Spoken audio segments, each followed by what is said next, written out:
Muy buenas tardes, amados hermanos, Dios les bendiga. En esta tarde agradezco al Señor esta oportunidad que me permite poder estar con ustedes conectado a través de este estudio, esperando que el Señor le esté guardando y yo doy gracias al Señor porque hasta aquí Él también nos ha ayudado.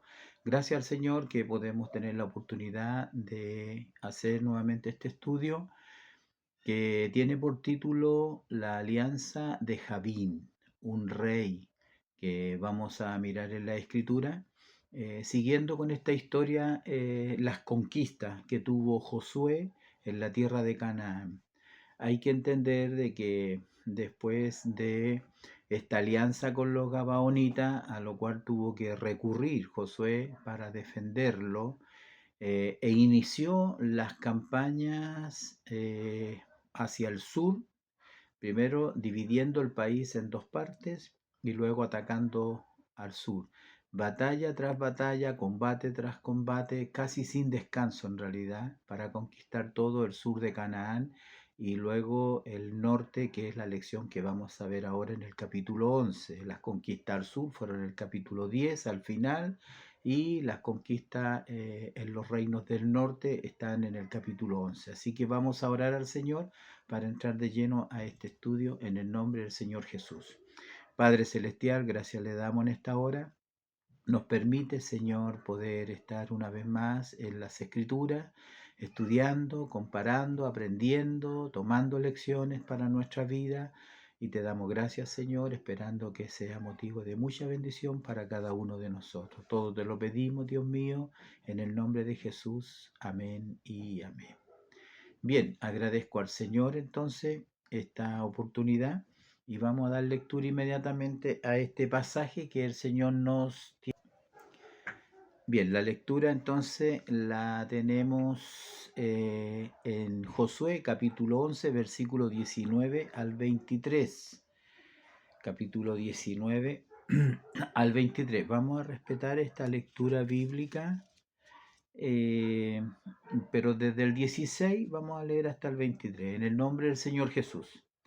Tomó pues Josué toda aquella tierra, las montañas, todo el Negev, toda la tierra de Gosén, los llanos, el Arabá, las montañas de Israel y sus valles, desde el monte Halak que sube hacia Seir hasta Baal-Gad, en la llanura del Líbano, y la falda del monte Hermón. Tomó asimismo a todos los reyes y los hirió y mató. Por mucho tiempo tuvo guerra Josué con estos reyes. No hubo ciudad que hiciese paz con los hijos de Israel, salvo los heveos que moraban en Gabaón, todo lo tomaron en guerra. Porque esto vino de Jehová, que endurecía el corazón de ellos, para que resistiesen con guerra a Israel, para destruirlos, y que no les fuera hecha misericordia, sino que fuesen desarraigados como Jehová lo había mandado a Moisés.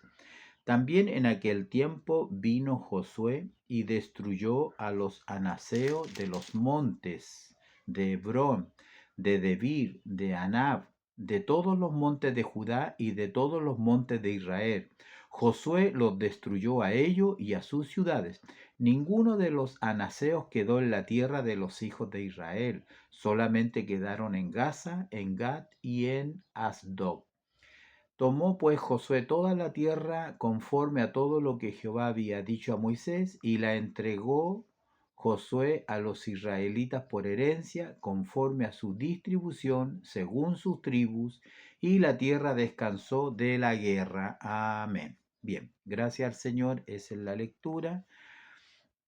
En el libro de Éxodo, capítulo 34, versículo 14, tenemos el texto de memoria. Éxodo, capítulo 34, versículo 14, dice así en el nombre del Señor Jesús. Porque no te has de inclinar a ningún otro Dios, pues Jehová, cuyo nombre es celoso, Dios celoso es. Amén. Bueno, ese es un mandato que el Señor le entregó antes de ir a la tierra. Les advirtió que no debían de inclinarse a ningún otro Dios y que solamente Jehová era su Dios. Entonces, gracias al Señor por esta lección que tenemos, que el Señor nos ha dado en esta hora. Estamos en el capítulo 11. El título para esta lección es La alianza de Javín, que la encontramos en el primer versículo. ¿Ya? Allí dice que cuando oyó esto Lavín, ¿qué cosa oyó Lavín? Javín, perdón, Javín. Javín oyó lo mismo que el rey en el capítulo 10, Adonisec, cuando oyó lo que Josué había hecho a Jericó, a Jai, y lo que habían hecho, ¿no es cierto?, ese pueblo que realmente que con engaño, los gabaonitas, se hicieron alianza para preservar su vida. Entonces Adonisec juntó a los reyes del sur. Javín hizo exactamente lo mismo. Era el rey de Jasol. Entonces envió mensajes también eh, para poder hacer una gran coalición para frenar ahora el avance de Josué, para impedir que Josué conquistara sus reinos y obviamente ellos sufrieran una gran derrota. Como digo, el capítulo 10 narra, ¿no es cierto?, cómo Josué tuvo una gran victoria. Vimos la semana pasada cómo Dios se glorificó porque Dios peleaba por ellos, envió grandes piedras de hielo que mataron a muchos, más de lo que Josué y su ejército mató a espada. Entonces vimos allí un gran milagro que el Señor hizo cuando extendió la luz del día para que ellos pudieran terminar su guerra, ¿no? Y así de esa manera él llegó hasta Gaza y eso significa, porque Gaza está en la costa del Mediterráneo, significa entonces que el país fue dividido, quedó desguarnecido, ¿no es cierto? Eso le facilitó a Josué la conquista. Fue una estrategia, fue una manera que Dios permitió que ellos lo hicieran y de esa manera ellos comenzaron la conquista hacia el sur. Aquí precisamente este rey juntó a todos los ejércitos de estas ciudades. Yo leí ahí, anoté Maseba, Libna, Laquis, Geser, Eglón, Hebrón, Debir, etc. Ahí usted lo encuentra en los primeros versículos del capítulo 11, ¿ya? El versículo 41, el versículo sí, el versículo 41 del capítulo 10 dice, y los hirió Josué desde Cades Barnea hasta Gaza y toda la tierra de Gosén hasta Gabaón. Esa fue la primera conquista que tuvo, ¿no es cierto? Josué con los reinos del sur. Pero ahora vamos a mirar, ¿no es cierto?, esta conquista hacia el norte. Em, Canaán es un nombre que proviene precisamente del padre de los amorreos, ¿ya? Palestina también se le llama, no sé si de una manera equivocada o no, pero Palestina viene del tiempo del Imperio Romano. Un emperador romano que no le tenía buena a los judíos le puso Palestina a esa tierra. Entonces ahí hay como una confusión hoy en día de que la tierra donde está Israel es la tierra de los palestinos, de los filisteos. Pero al parecer, si uno estudia bien las escrituras, no es así. Mejor dicho, es la tierra de Canaán, ¿ya?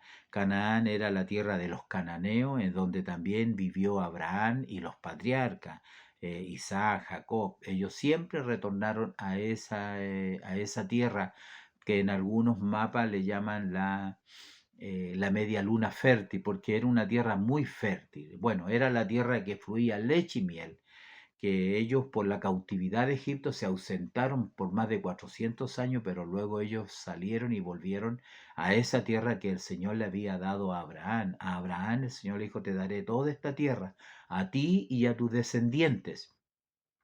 Entonces nosotros podemos ver que esta tierra llamada Canaán, como digo, era haciendo un poco de historia en realidad, para que nos ubiquemos un poquito, haciendo un poco de historia.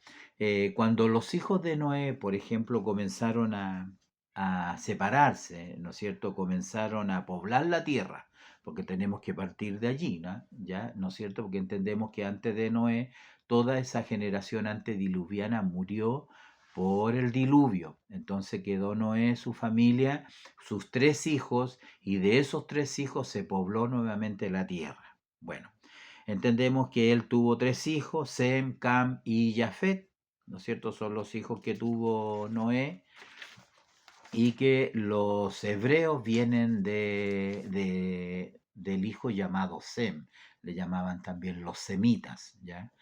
Y los cananeos vienen de Canaán. Canaán fue un hijo de Cam, ¿ya? Eso uno lo puede ver, está en Génesis capítulo 10, versículo 6, y también el versículo 15 y el 19. Usted puede leerlo, puede buscarlo, a ver si lo alcanzamos a encontrar luego. Justamente lo tengo aquí. Eh, Génesis capítulo 10 dijimos, versículo 6. Mire, el versículo 6 dice, los hijos de Cam, el hijo de Noé, dice, los hijos de Cam, Cus, Misraim, Fut y Canaán. Entonces, Canaán es un hijo de Cam, es un hijo de Canaán, perdón, ¿ya?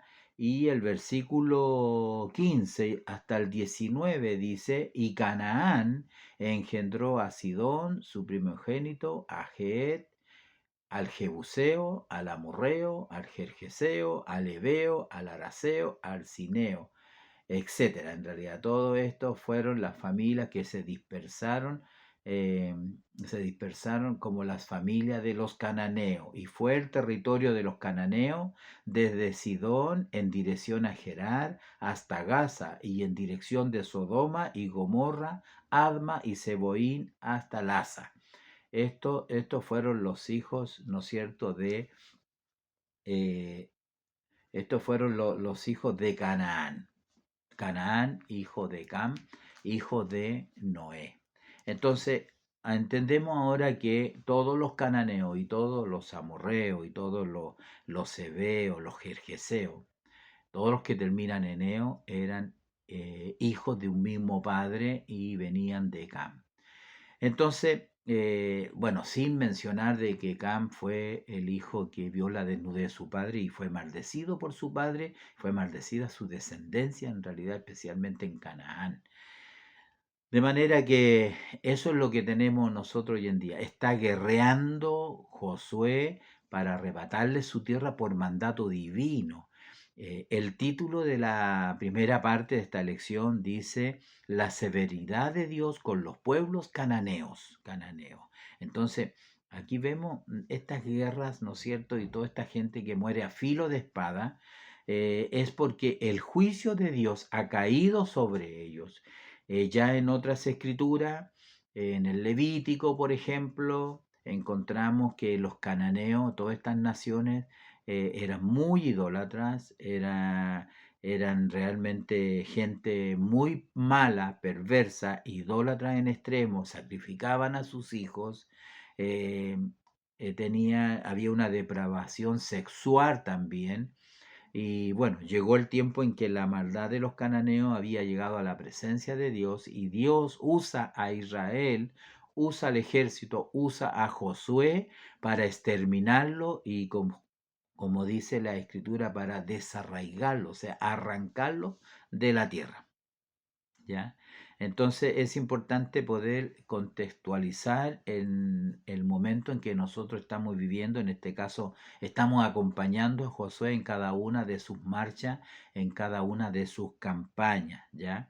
Entonces este rey, ¿no es cierto?, Javín, rey de Azor, también hace lo mismo, envía mensaje, volviendo al capítulo 11, envía mensaje a todos los reyes que estaban en la región del norte, dice en las montañas, en el Arabá, al sur de Sirenet, los llanos, y en las regiones de Dor al occidente, al cananeo, al amorreo, al eteo, al fereceo, al jebuseo, que estaban en las montañas, al ebeo al pie de Hermón, en tierra de Mizpa. Cuando hablamos de Hermón, estamos hablando del monte de Hermón, que está al norte de Israel, lo más al norte de Israel, donde se instaló años después la tribu de Efraín, una poderosa tribu muy guerrera, que se instaló en el norte de lo que hoy llamamos Israel.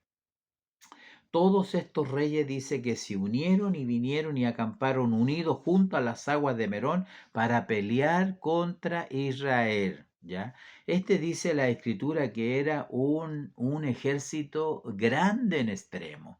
Eso no lo dice de la coalición que Adonisec hizo. Entonces aquí nos enfrentamos frente a un ejército mucho más numeroso y más tecnológico, podríamos decirlo, cuando encontramos aquí que ellos, ¿no es cierto?, eran tan numerosos como la arena que está a la orilla del mar en multitud, con muchísimos caballos y carros de guerra.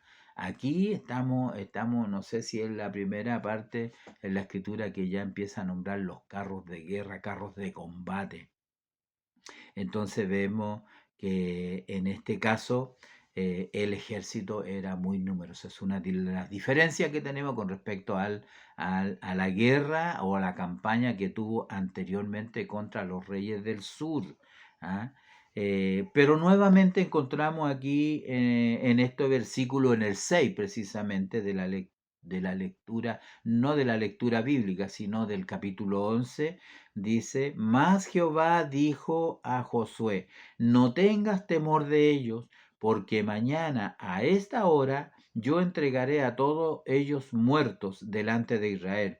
Desjarretarás sus caballos y sus carros quemarás a fuego. Qué interesante es este versículo 6.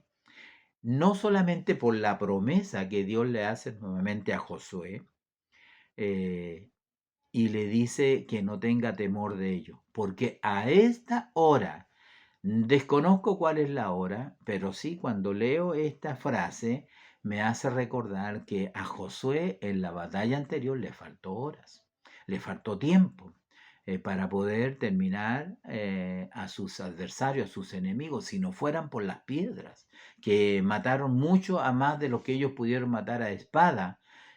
Pero aquí la promesa de Dios es distinta. Aquí le dice, es como decirle, Josué, no vas a necesitar más tiempo, no vas a necesitar que el día se alargue, no vas a necesitar, porque aquí él le dice claramente, porque mañana a esta hora la batalla estará terminada, la batalla estará concluida, la derrota, la victoria será tuya, yo a esta hora entregaré a todos ellos muertos delante de Israel.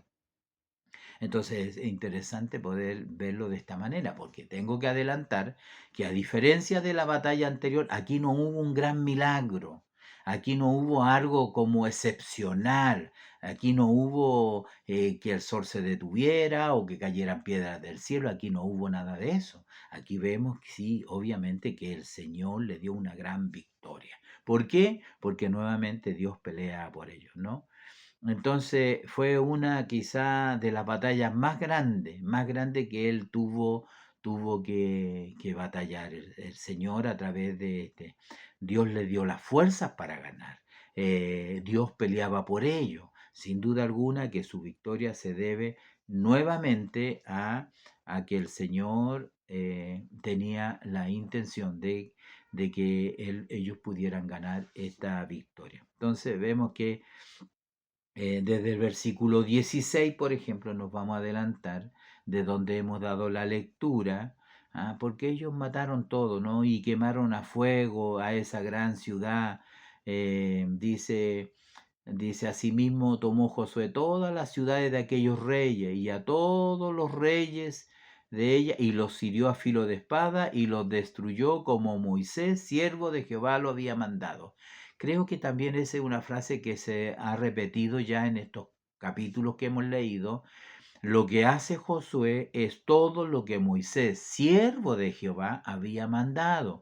Y eso es muy importante hoy en día, que nosotros podamos entender que las victorias se ganan cuando nosotros hacemos lo que el Señor a nosotros nos ha ordenado hacer. No podremos nosotros tener victoria también en nuestras luchas, en nuestras batallas espirituales, si no hacemos lo que Dios nos está mandando. Y eso es el cuidado que tiene José. Recuerde usted que ya fracasó, ha tenido varios fracasos. ¿ah? Como decía un joven profesor, miraba a Josué como el gran caudillo, el que nunca cometió errores. No, la verdad que se equivocó cuando atacó a Jai sin consultar a Jehová. Y se equivocó cuando fue engañado por los gabaonitas sin consultar a Jehová. Entonces ahora la frase que se repite dice, y los hirió a filo de espada y los destruyó, como Moisés, siervo de Jehová, lo había mandado. Es decir, hay un mandato allí. No dejes a nadie con vida. Dice, todas las ciudades que estaban sobre las colinas no las quemó Israel, únicamente a Hazor quemó Josué. Y los hijos de Israel tomaron para sí todo el botín y las bestias de aquellas ciudades, mas a todos los hombres hirieron a filo de espada hasta destruirlos sin dejar alguno con vida. De la manera, nuevamente, el versículo 15, de la manera que Jehová lo había mandado a Moisés su siervo, así Moisés lo mandó a Josué, y así Josué lo hizo sin quitar palabra de todo lo que Jehová había mandado a Moisés. Este versículo es importante. En nuestro estudio, cada profesor debe poner énfasis. A veces ponemos énfasis en detalles, en cosas que al final no llegamos mucho a nada y que finalmente se pierden en nuestra memoria porque son datos a veces difíciles de conservar y no son de real importancia. Pero este texto, lo voy a leer de nuevo, el versículo 15, que no está en la lectura bíblica, pero dice así, de la manera que Jehová lo había mandado a Moisés su siervo. Así Moisés lo mandó a Josué, y así Josué lo hizo, sin quitar palabra de todo lo que Jehová había mandado a Moisés. Yo lo encuentro importante. Yo lo encuentro importante en la obediencia. Allí es donde este eslabón muchas veces se rompe. ¿Ah? Lo que el Señor mandó, por decir, a nuestros padres, nosotros también lo hemos mandado a nuestros hijos, pero a veces nuestros hijos no lo hacen y no siguen el consejo que el Señor nos ha enviado, nos ha mandado. Me parece muy interesante. Quiere tener victoria en el Señor, quiere ver que sus hijos tengan victoria y sean exitosos. Bueno, hay que hacer lo que el Señor nos ha mandado. Entonces, Dios nos bendiga en esta hora, Dios nos bendiga. Entrando al versículo 16, todavía no entramos a la lectura, pero en el versículo 16 hasta el 23 es un resumen, es un resumen. Tomó pues Josué toda aquella tierra, las montañas, el Negev, la tierra de Gosén, los llanos, el Arabá, las montañas de Israel y sus valles, desde el monte Alá, que sube hacia Seir, hasta Bargar, en la llanura del Líbano, la falda del monte Hermón, tomó a sí mismo a todos los reyes y los hirió y los mató. Entonces, vemos nosotros en estos versículos que aquí hay un resumen. Si usted tuviera un mapa de ese tiempo, podría ir mirando y podría ir disfrutando de alguna manera para decirlo cómo fue esta campaña, cómo fue avanzando y cómo fueron cayendo ciudades tras ciudades, reyes tras reyes. ¿Ya?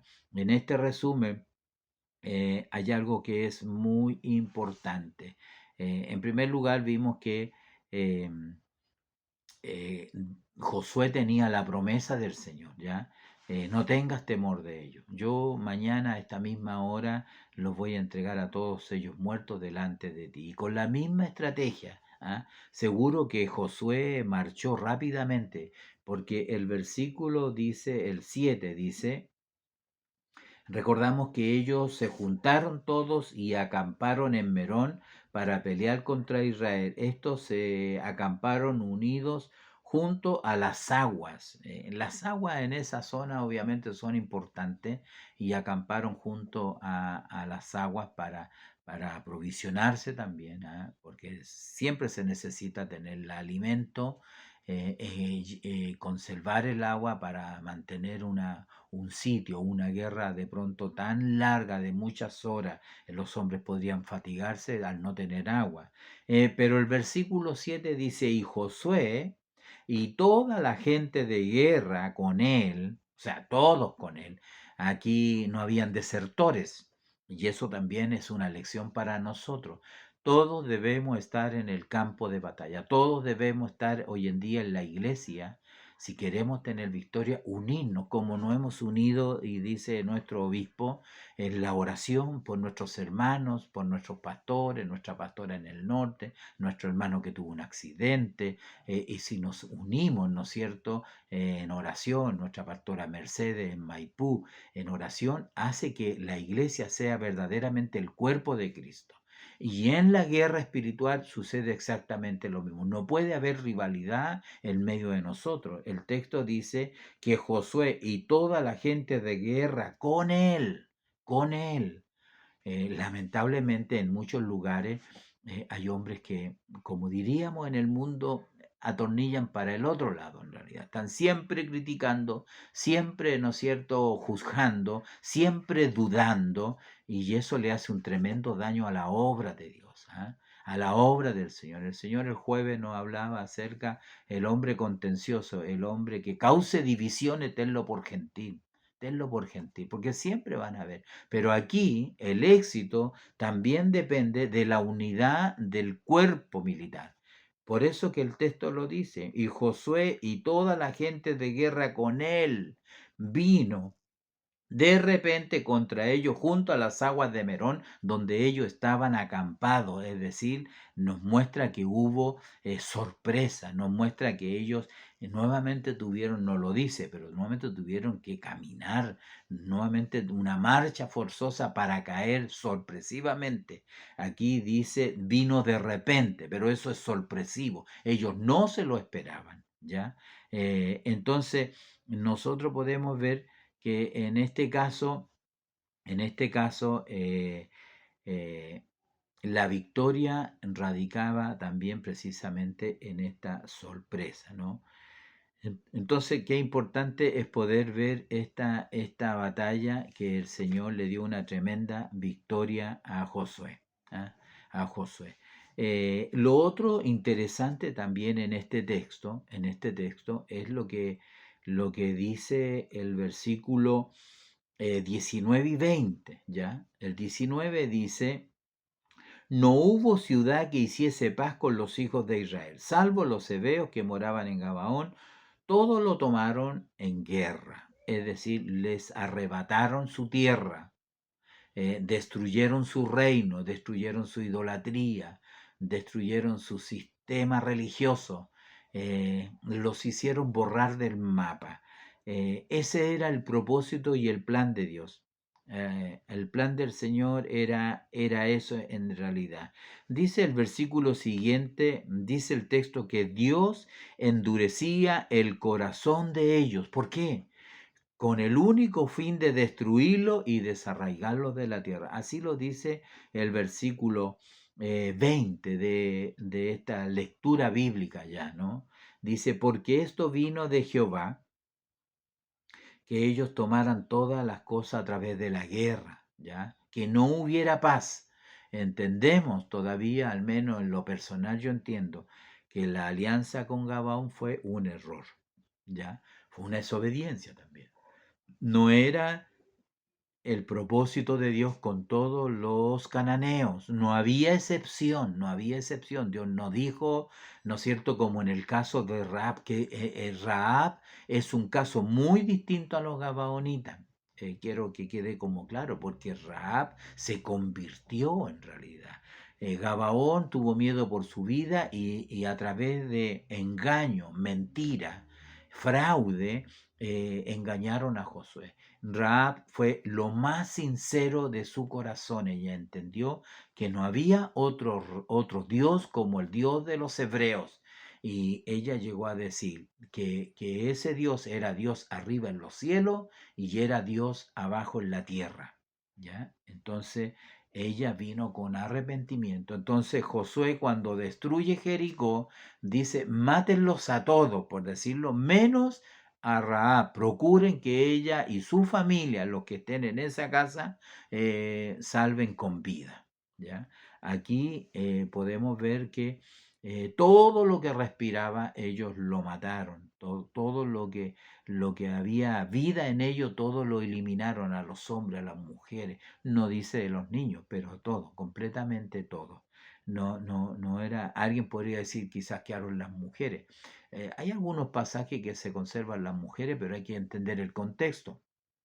Pero la orden ella, de hecho, ellos no podían casarse con mujeres que no eran del pueblo de Israel, ¿ya? Entonces dice, porque esto vino de Jehová, que endurecía el corazón de ellos para que resistieran con guerra a Israel. En otras palabras, Dios quería que hubiera guerra. Dios quería que ellos los enfrentaran, para que de esa manera ellos poder exterminarlo a través de la guerra. Dice, para destruirlos y que no les fuese hecha misericordia, sino que fueren desarraigados como Jehová nuevamente lo había mandado a Moisés. Entonces es interesante mirarlo como lo estamos mirando en esta hora, que la espada de juicio estaba en las manos de Israel. La espada de juicio para los cananeos y toda esta gran alianza multitudinaria estaba en las manos de Israel. Entonces, como podemos ver, ¿no es cierto?, el propósito de Dios era hacer juicio en los habitantes de Canaán, porque ya como lo dijimos anteriormente, ellos eran corruptos en extremo. Ellos eran malvados, eran idólatras y eso había desagradado a Dios. Había llegado el tiempo en que el Señor iba a hacer juicio contra ellos. Al final del capítulo vemos que el escritor pone énfasis ya en el 21, yo creo que los últimos versículos de acá, ya, dice que, lo voy a leer, ¿no?, directamente la escritura, el 21 dice, también en aquel tiempo vino Josué y destruyó a los anaseos de los montes de Hebrón, de Debir, de Anab, de todos los montes de Judá y de todos los montes de Israel. Josué los destruyó a ellos y a sus ciudades. ¿A quiénes? A los anaseos. Ninguno de los anaseos, dice el versículo 22, quedó en la tierra de los hijos de Israel. Solamente quedaron en Gaza, en Gad y en Asdod. Tomó pues Josué toda la tierra conforme a lo que Jehová había dicho a Moisés, y la entregó Josué a los israelitas por herencia conforme a su distribución según sus tribus, y la tierra descansó de la guerra. ¿A quiénes? Finalmente destruyó, y no fueron, digamos, personas que hubiesen resistido, los hijos de Anac, los anaseos. Cuando uno mira, por ejemplo, vamos a ver acá en el libro de Números, vamos a ir al libro de Números, porque en el libro de Números, en el capítulo 13, nosotros encontramos cuando el Señor toma a los espías para recorrer la tierra, ¿ya? Eh, Dice el capítulo 13 del libro de Números, y Jehová habló a Moisés diciendo, envía tú hombres que reconozcan la tierra de Canaán, la cual yo doy a los hijos de Israel. De cada tribu de sus padres enviaréis un varón, cada uno príncipe de ellos. Entonces tomó a 12 príncipes, y es la historia conocida que nosotros conocemos, los espías que envía a la tierra. Pero ¿qué sucede? ¿Usted se recuerda? Yo lo voy a leer acá. Lo que sucede realmente es que estos espías reconocen la tierra y legalmente, realmente ellos dicen en el versículo 27 del capítulo 13 que anduvieron en el desierto de Parán, en Cade, y dieron la información a ellos y a toda la congregación, y les mostraron el fruto de la tierra.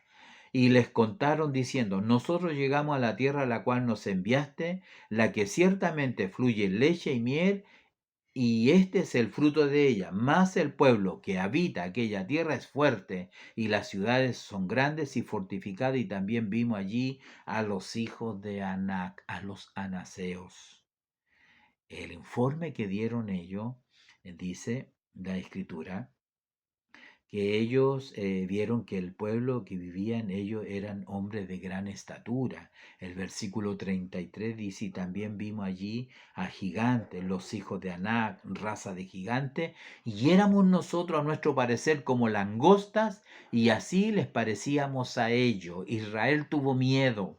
toda la congregación gritó a voces, ¿ah? Y lloró aquella noche porque vieron en los gigantes, les entró un temor, les entró un miedo, que ellos dijeron: nosotros jamás vamos a poder conquistar su tierra. Pero aquí el texto lo deja claro, en el libro de Josué dice que, lo vuelvo a leer, dice: y también en aquel tiempo vino Josué y destruyó a los anaseos de los montes. Ninguno de los anaseos quedó en la tierra de los hijos de Israel.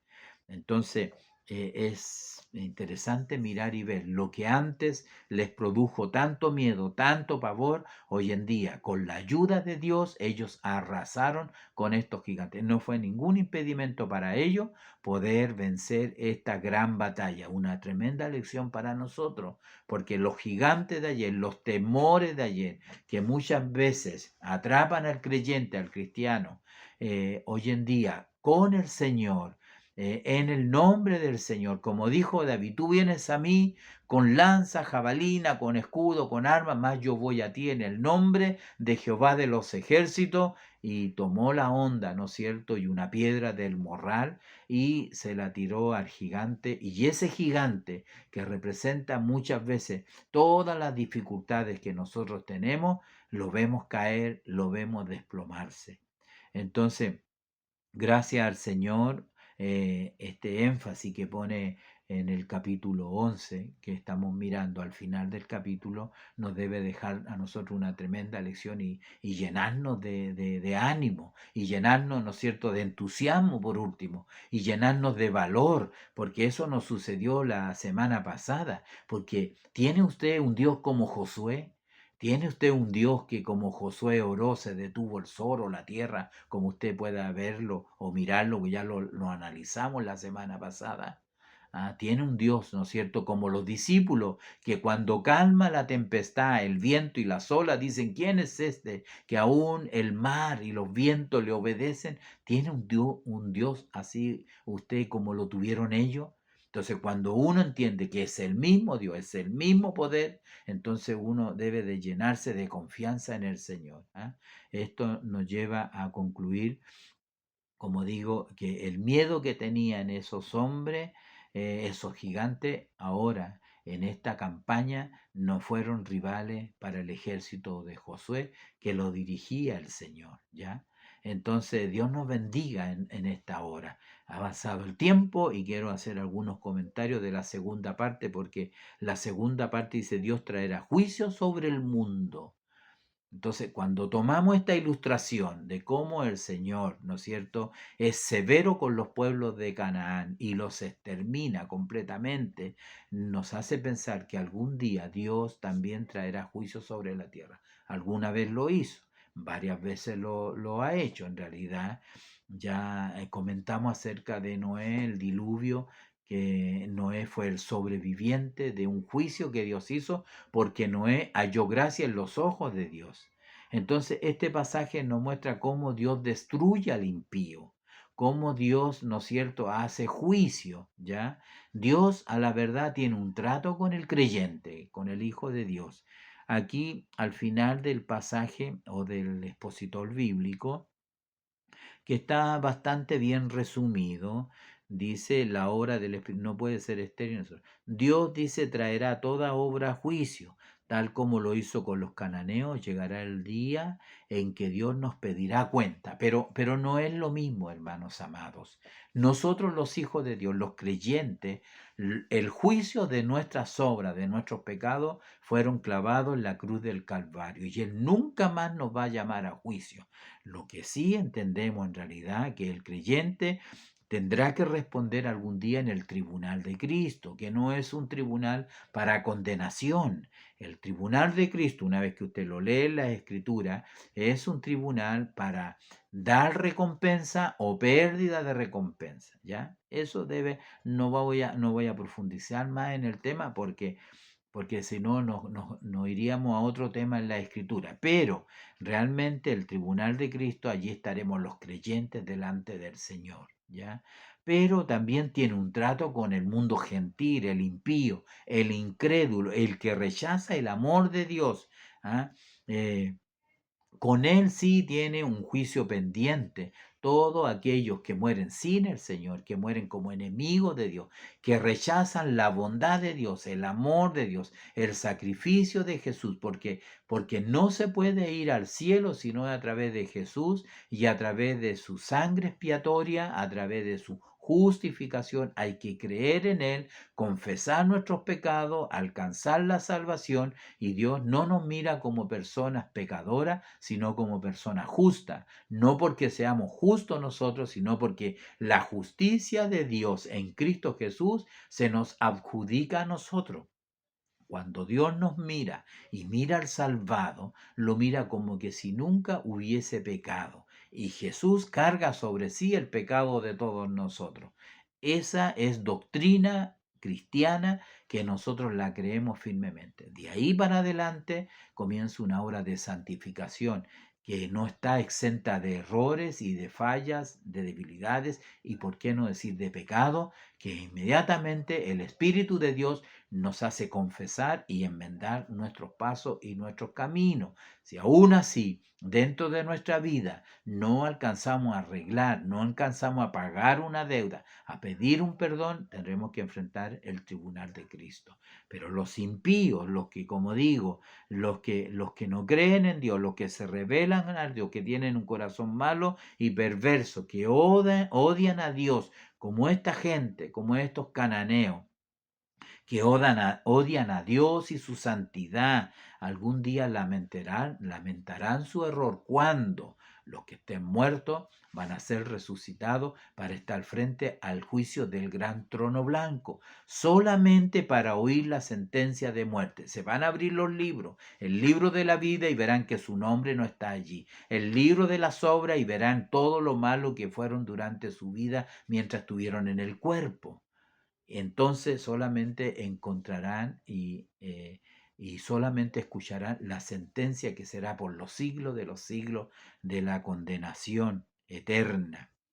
Entonces, el trato es un poco diferente, pero el destino de los impíos ya todos sabemos que es el lago de fuego, que no fue preparado para el hombre, sino para Satanás y sus demonios, ¿ya? Entonces, lo importante es que, como los cananeos, ellos no tuvieron posibilidad de arrepentirse, porque finalmente Dios tiene misericordia de quien Él tiene misericordia, ¿no? Entonces, este es un tema muy interesante. Dios traerá juicio sobre el mundo. Romanos, ¿no es cierto?, en la referencia de 2, 5, 8, lo explica muy bien. Léalo usted, no lo voy a leer yo ahora, pero lea Romanos 2, 5 al 8, y todo Romanos 2, en realidad Dios se hace cargo de la culpabilidad del hombre, porque nadie puede decir y excusarse delante de Dios. Cuando la gente mira el universo y ve todo eso creado, esa es una evidencia de que Dios es real, que Dios existe. Pero la gente hizo ídolo de todas las cosas, ellos adoraron lo creado y no al Creador. El profeta Malaquía ciertamente dice, viene el día ardiente como un horno. Malaquías 4, versículo 1. El libro de Amós dice en el capítulo 5, versículo 18, dice, ¿para qué queréis el día de Jehová? Será de tiniebla y no de luz.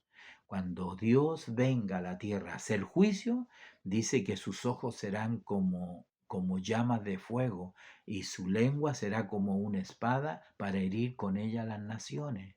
Entonces se sentará en su trono de juicio y apartará los unos como aparta el pastor las ovejas de los cabritos.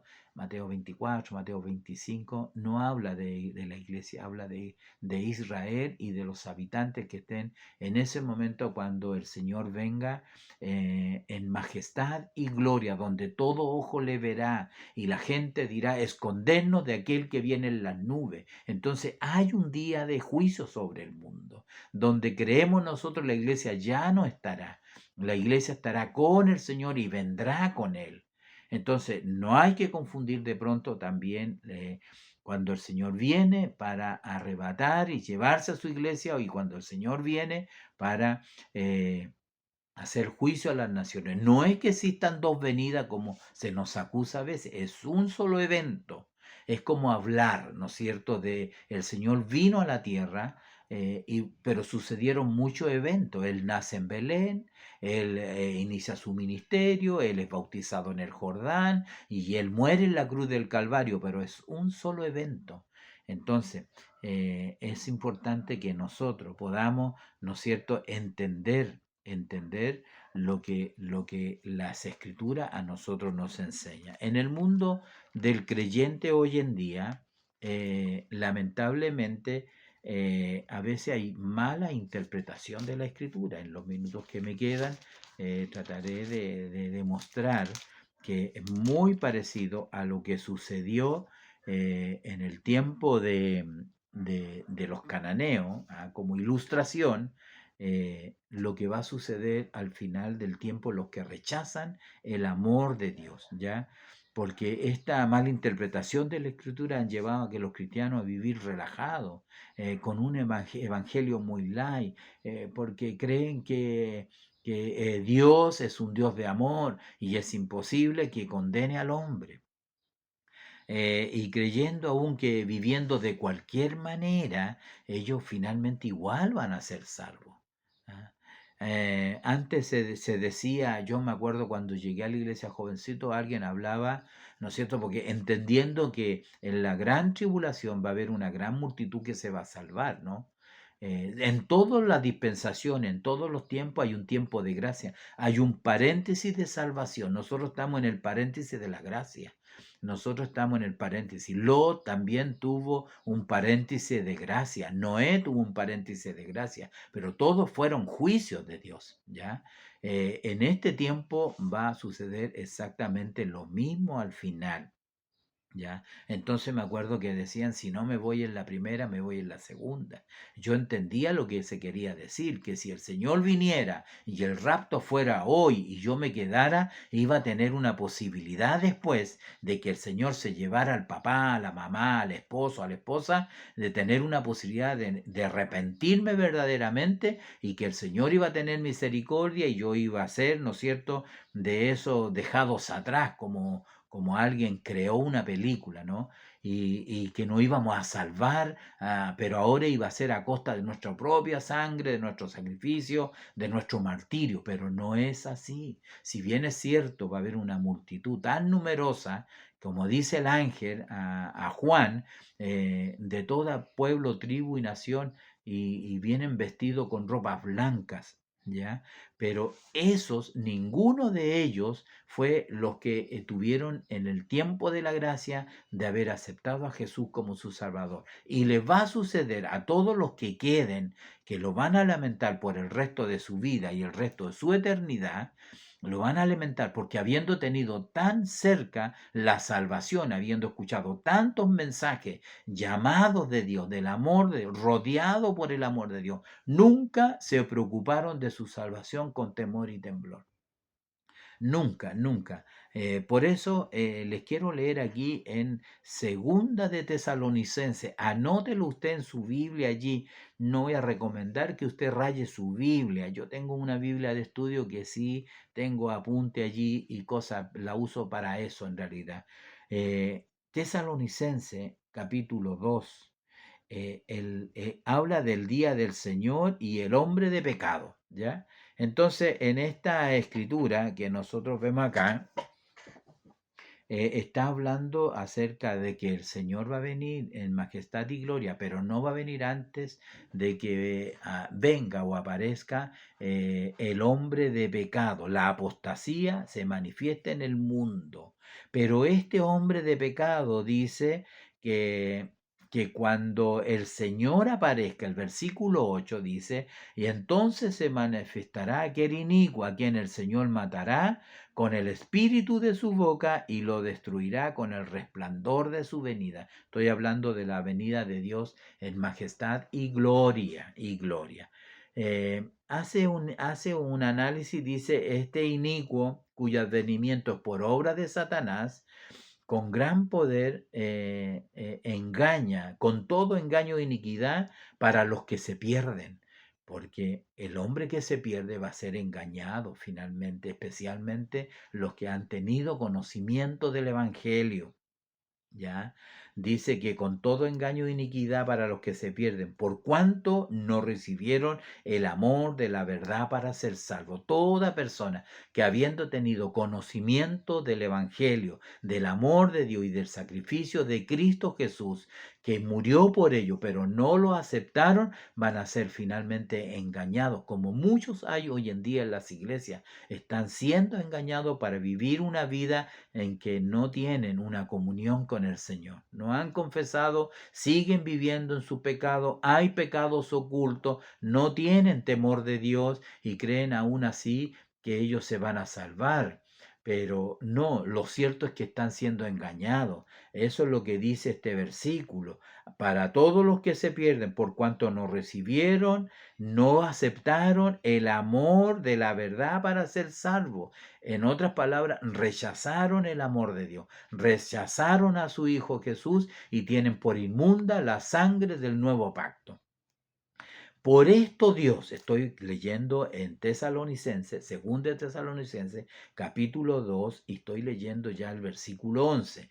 Por esto Dios, ¿por qué cosa? Por ese rechazo, por ese no querer aceptar a Jesús y complacerse en sus pecados, en su carnalidad, en su inmundicia.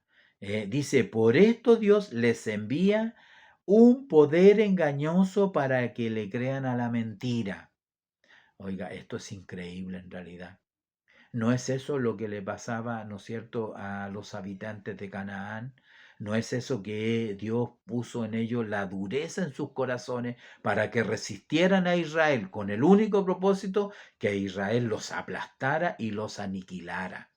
Parece raro, pero hoy va a pasar lo mismo, estimados hermanos. Lo vuelvo a leer. Por eso Dios a estas personas que rechazan al Señor Jesús, como los cananeos, les envía un poder engañoso para que crean la mentira, a fin, dice el versículo 12, de que sean condenados todos los que no creyeron a la verdad, sino que se complacieron en la injusticia. Diciéndolo de otra manera, estas personas no tienen posibilidad, no tienen oportunidad, no tienen, porque si tuvieran en ello algo de verdadero arrepentimiento, Dios le envía un poder para que crean a la mentira. Allí va a estar el enemigo haciendo milagros, prodigios, la gente correrá de norte a sur, de mar a cordillera, golpeando puertas, templos, iglesias, buscando pastores que le hablen del Señor, y como las vírgenes van a decir, ábrenos, Señor. Ahora sí que creemos, pero será demasiado tarde. Como en los días de Noé, dice, va a ser su venida, y estaban todos comiendo y bebiendo hasta que vino el diluvio y se los llevó a todos. No se dieron cuenta en el engaño en que ellos estaban. Entonces, Dios nos bendiga. Dios nos bendiga. ¿Con qué propósito Dios le envía un poder engañoso para que crean a la mentira? Para que se pierdan. Para que realmente, como dice aquí, para que sean condenados. Todos. Parece cruel, pero son todas esas personas que, como dice su palabra, no creyeron a la verdad, sino que se complacieron en la injusticia. Entonces, yo creo que el tema es importante. La segunda parte, como digo, es importante. La Biblia dice, ¿no es cierto?, en Primera de Pedro, con esto voy a terminar. Voy a terminar Primera de Pedro, capítulo 4. Mire lo que dice el capítulo 4.